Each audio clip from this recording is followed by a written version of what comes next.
Hey guys, Rexlent here. Welcome to another crash course guide for Xiangli Yao. For a super crash course version of this, simply spam E skill while spamming basic attack. Like this, and spamming E skill whenever you're ready. Even during his ultimate, press ultimate and keep spamming both buttons, E skill and basic attack. There are no repercussions to this except for maybe a broken controller or a mouse, but that is how you correctly play him. There is no way to go wrong in this. Otherwise, if you want to learn more about how his skill works, continue watching or skip to this part of the video. He is really simple to play. As you can see at the bottom here on his Forte gauge, there's a gauge and all you need to do is press E, your resonance skill, once it's full. And he gains his gauge based on simply attacking the enemy like this. And once it's full, you will hear a beep and his E skill will be glowing. Simply press E and press basic attack right after it, and this will happen.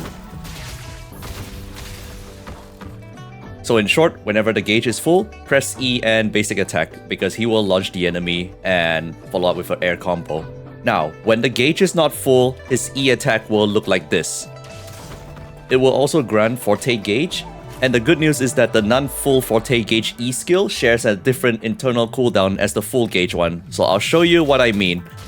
So look over here, it's almost full. I'll use my E skill, and look, it's still available to press when it's full.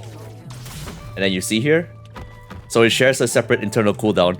So in summary, always spam your E skill whenever it's ready. It's free damage basically. So pretty much you will do this when you're charging the gauge. Whenever E is ready, just press E and then spam basic. And then it's full, press E, air, press E again, spam basic, press E, basic, press E again, basic. You get the idea. Whenever E is ready, just press it.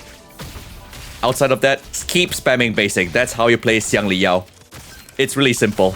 So let's talk about his Resonance Liberation. When he pops his ultimate, his Forte gauge will be split into 5 segments, and these 5 segments will be filled simply by doing 3 basic attacks, or dodge counter, or pressing E and basic attack. So we'll just do the basics, 3 basic attack each. For Xiangli Yao, he can do 3 hypercubes. Hypercube refers to pressing E when the gauge is full. So let me show you. I'll press ultimate. Now 3 basic attack. 1, 2, 3. It's full. Press E. That's 1 hypercube. Do it again. 3 basic attack. Press E. And again, 3 basic attack. Press E. So that's the most basic form of his ultimate. Now let's talk about the optimal input during his ultimate. So remember when your gauge is full during normal form and then you press E and basic attack, he does this air combo. Like this. So whenever he does E during his ultimate plus basic attack, he does the exact same thing, except it also gives him a full gauge right away. So in short, during his ultimate, for the first hypercube, all you need to do is press E and basic attack and the gauge will be full, and then you press E again, and then while that E is on cooldown, for the second hypercube, just do 3 basic attack and then press E again, and for the third hypercube, the cooldown should be finished, and then you can press E plus basic attack and then press E again. So that sounds like a mouthful. I'll go through step by step during his ultimate. For the first hypercube, press E and basic attack and then E. So first hypercube, E, basic attack air combo. See how it's full? Press E, that's the first hypercube. And then look down here. So this is on cooldown. So for that, during that cooldown, just do 3 basic attack. And then E for the second hypercube. And now that the cooldown is back up, you do the same again. E basic attack, air combo. And finish it off with E. So in short, 3 hypercubes. First and third hypercube is just E basic attack. For the second hypercube, just do 3 basic attacks. And that's pretty much it for Xiangli Yao. It's all about clicking basic attack and spamming your E. Pretty much, you don't even need to use your brain for this. Like, as long as E is ready, just press E. E, basic attack spam. And then you can pretty much just press both buttons at once, like E and basic attack together, like this. Same for ultimate. Once ultimate is ready, E basic attack straight away. E, basic attack. E, 3 basic attack. And then E basic attack again. And that's it. That's for Xiangli Yao. Very simple, very brain dead. As for his weapon, Verity's Handle is his main weapon, so this has the most damage, followed by Abyss Surges if you have this already. Otherwise, any 4-star weapon with damage output also works for him. As for his echoes, you can go Tempest Mephis or Thundering Mephis. I personally like Tempest Mephis because the echo is way faster to activate. And then you can go for 3-3-1-1 on these, and for the 3 cost, electro damage or attack percent.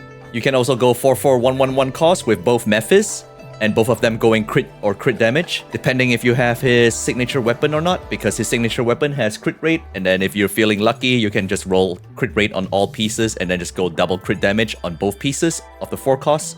Now with Electro set aside, Xiangli Yao can also go Lingering Tunes. Mag Abomination is really good echo because it's a summon echo, so it doesn't take up animation time from your attacks. And also it massively improves outro skill damage by 60%, since Xiangli Yao is a main DPS and his outro skill is pure damage. For the Lingering Tune set, it's the typical 4-3-3-1-1 configuration with crit damage or crit rate, depending on the main weapon you're holding. Now let's look at his skills.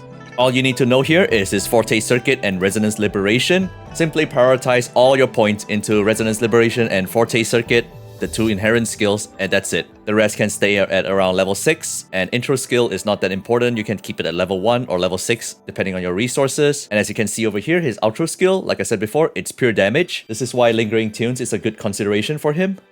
As for his Resonance Chain, it's all pure damage increase. As for the 4th chain, it's a Resonance Liberation buff for the entire team after casting his own. And for the 5th chain, his damage multiplier of his outro skill is increased by 222%. So when you're this far in the Resonance Chain, Lingering Tunes Echo is a really good consideration. And S6 is just even more damage. So that's pretty much it for Xiangli Yao. He's already very much playable at S0 as you saw in the demonstration earlier. So more Resonance Chain obviously means more damage. Team composition wise, Overwork Verena always on the first rotation, followed by either Yinlin or Xiangli if you have her, since both of them buff Resonance Liberation. Jianxin also works as well since Jianxin improves Resonance Liberation by 38%. Apart from that, anyone pretty much goes for the 2nd rotation as long as Xiangli Yao is on the 3rd rotation since his is pure damage, so you want him to be the last on the team rotation. But yeah, that's pretty much it for Xiangli Yao's crash course. I hope this guide has been helpful to you in understanding his gameplay and how to set him up. Consider leaving a like, comment and subscribe to the channel, and I'll see you in the next video. Bye bye.